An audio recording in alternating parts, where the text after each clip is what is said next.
So you create your own program, or you go and get a license from other people and train other people's program.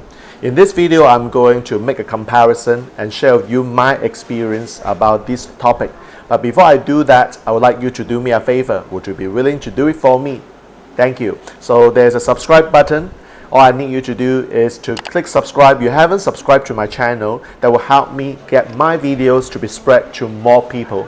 And there's also a bell. Hit the bell and get notified so that you know when my next video is going to be uploaded on the channel.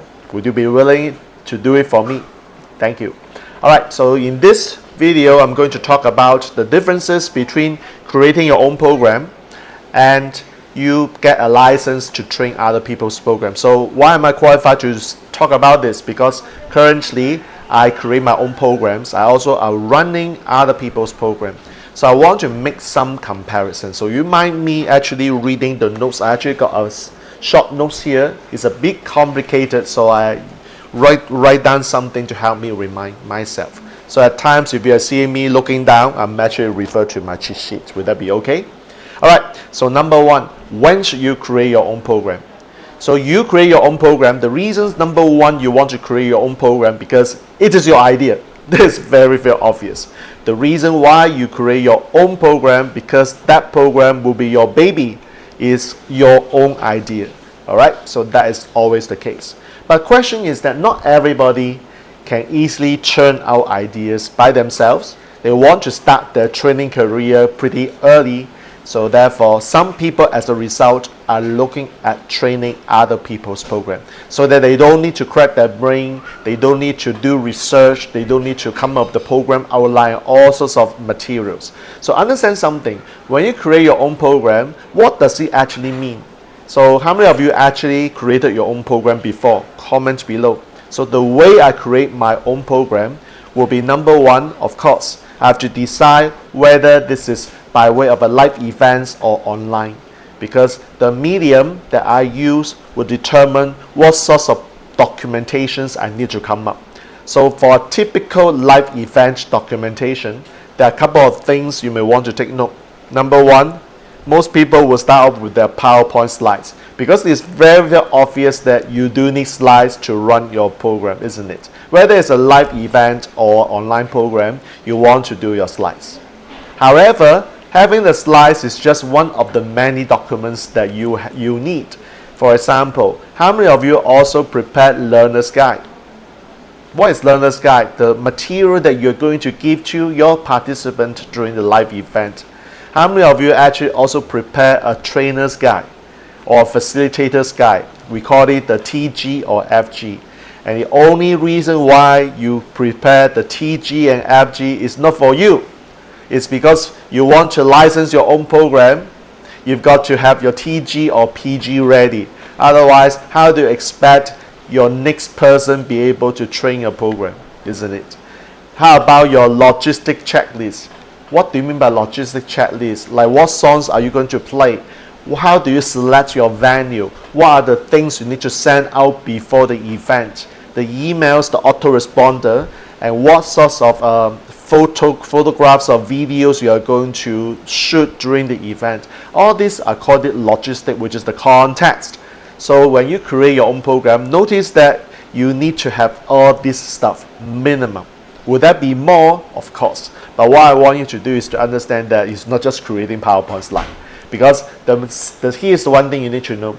The moment you just create your PowerPoint slide means that you will forever be the person training it. Because if you want to get somebody else or to license your program to train by other people, you've got to create something in addition to your slides. It won't work. You need to make it as a business so that you can work on the business, not working in the business. Does that make sense? Comment below. All right. The second thing is this. When you get the time to create your own program, by all means you can do it.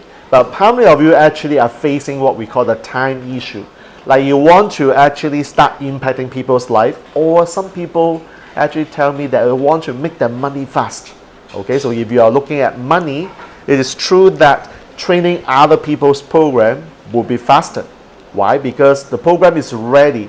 I call it sometimes the business in the box. When you acquire another person's business in the box, which means that whatever I've just said about creating your own program, the LG, the FG or PG, the logistic checklist, the slides, whatever, they are all ready. So you can actually take the program and run immediately. But of course, there's always a question. That is, will you be able to run the program? Even though you have acquired the business in the box, don't underestimate the power of practices. Write this down. Practice makes permanent. You've got to practice. You just cannot take somebody's slide and then just run it as if you're going into a professional mode. I don't care how many times you practice. Every time when I practice some other people's program, for example, I have got my TetraMed program. I've got also Banco. These are the programs that I got the license to train. It is always the case. The more I practice, the better I'm performing. That's the truth, isn't it? It's like every single thing in terms of skills, you've got to practice. The thing is this: if you also don't want to be restrained by the licenses, for example, now how many of you realize that when you are training someone else's program, there are certain things that you can't really do? Like for example, when I'm running bank code, there are certain slides I can't do away. There are certain scripts I can't do away because these are the must to protect and to enhance the brand of the program. So as a licensed trainer, I've got to follow the guideline given by me from the licensor, which means that I have the degree of freedom that is restricted, that's tightened, that's not like I can decide how to run. Of course, I do have the ability to change some of the deliverables. But having said that, because at the end, this is some other people's program, I'm constrained by what I can do and what I can't do. Whereas in the case of creating your own program, now it is your own program. You can decide what you want to do and what you want your licensee to do. So which is better, you ask me? Is that your own program or is that other people's program? So that is the degree of freedom. So finally, I want to talk about, how about this? Like you want to start something fast, you can actually consider buying other people's program first, get certified, get licensed, and you can start training. At the same time, you want to consider creating your own program. Why? Because at the end of the day, do you want to be a trainer or running a training company? So I want to take this discussion to the next level. Because if you are just thinking of training other people's program versus training your own program, all you are talking about is your identity as a trainer.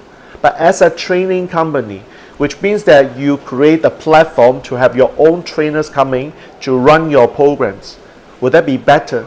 So I want you to take you to the next level, the ascension model that I always teach my trainer students. Don't just be a trainer, because at the end, here's the problem that you will face. When you were 20 years old, you have energy, you have this vitality, you can run, you can train on stage non-stop 7 days a week. But when you are at 30s, what happened? You may still have the vitality and energy, but it's not as good as 20s. When you are now at 40 years old, what could happen? When you are at 50, what could happen? Understand something. I can say that, well, you can actually train yourself, build up your energy, go to do physical exercise to keep your energy going well. That being said, as your physical age is catching you, what could happen is that you may not then be able to run on stage every single day. So I'll give you an example. I can't really run on physical events like 5 days in a row. I can't. Even for 1 day, when I give 100%, sometimes I say I even give like more than 100% energy to my audiences. After 1 day, I'm dead. When I say I'm dead, which means that I'm physically very exhausted. But let's say the program is a 2-day program, I still have to push myself to do day 2 and again give 100 or more than 100%. But I guarantee after 2 days, I will have to take a break for a few days. So this kind of lifestyle is something that I no longer enjoy, which is the reason why I love to actually teach other trainers nowadays rather than I am the trainer inspiring and impacting my students. Does that make sense? Comment below. So for you, I want you to understand that the ascension model that I'm giving you in the last few minutes basically talk about the fact that you want to create your own training programs, and your job is to get the system in place, and therefore you can get somebody who embrace your vision, your mission, your ideas, your values to follow you, and you certify them, and therefore they become your students, and they will be the one running the program instead of you. So you teach your students how to train. That's my biggest tip that I can offer to you in this video. I repeat one more time. You teach your student how to train your program. So now you're not running as a trainer. You're not a speaker. All you do is you run a training company. Does that make sense? Comment below. Okay? So I hope that this concept of creating your own program versus training other people's program is a way for you to think that, well, it's actually, you can take this discussion to the next level. That is, you can actually run a training company. And that's how I set up my own programs, for that simple reason. You may ask, Jack, but I don't know whether I can actually do it. Do it first. Do it first. The more you say but, it means that in your mind you're rejecting or resisting all these new ideas coming in. So are you going to let your little voice sell you out? Which means that you are not going to do whatever I ask you to do. So next time, before you say but, all I want you to do is you hold the breath. Instead of saying, you hold it, and then take a deep breath and see, okay, how can I implement this? What can I do to implement this? By asking this question, your mind is not rejecting all the ideas. Instead, you're looking for resources that might be able to help you to get the answer. Well, you can start with a very simple program. You don't need to start a program that is like 5 days, 7 days. What if you create a program that is 1 day? Very simple one. Get started, have a first taste of success, and then success breeds success. Remember, success breeds success. Think big, but take a small steps.